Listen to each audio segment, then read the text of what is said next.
So they tell us from Irish America, the EU, the Irish government, some within the Westminster Parliament, they tell us that the Belfast Agreement, it has to be protected in all shapes and fashions. It's of paramount importance that that agreement must be protected. So therefore, people, that is their Achilles heel. That is the thing that we need to threaten. That is the thing that we need to take down. We need to destroy their precious agreement, because without unionist support, that agreement is over. Are we asking to return back to the bad old days?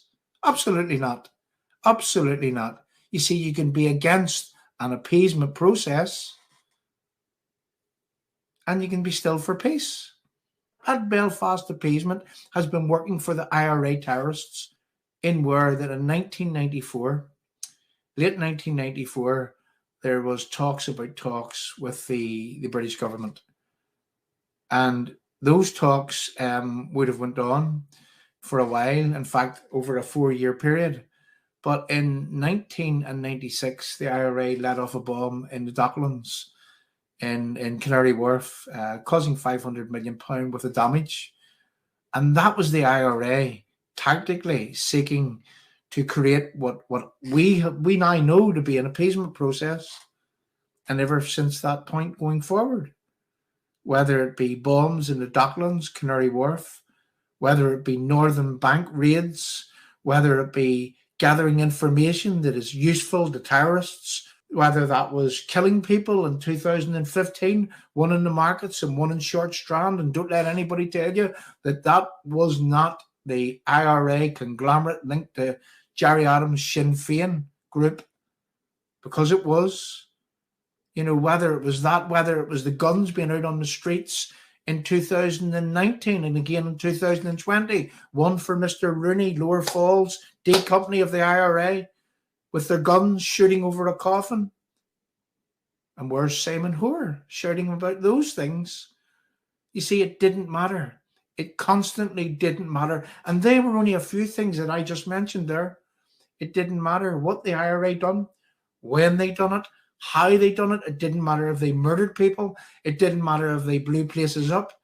It did not matter if they even, just quite lately, where they make rules in Stormont and they don't abide by those rules, where they get a British state funeral, all because to ensure that you don't threaten those who would come out onto the streets in violence again.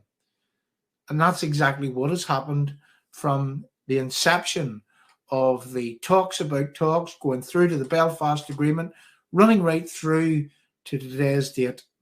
That Belfast Agreement and every single thing that flows from it, it doesn't work for British Unionists here in Northern Ireland. And you know, all the protocol rallies in the world, all the standing on stages in the world will not get the same results as threatening and pulling down and insisting that you're not going back anywhere near that Belfast Agreement until that there's a level playing field, until that we have our rights reinstated here in Northern Ireland, and we can continue on building reconciliation with the ordinary decent people of Northern Ireland from that day going forward. But until that day, stability can never occur in this country, because, you know, when you enhance one at the expense of another, well, you see, you get resentment, and no process that is ever produced real reconciliation has ever been built in such a way. So you see, there's the Belfast Agreement. There's what needs to be done with the Belfast Agreement.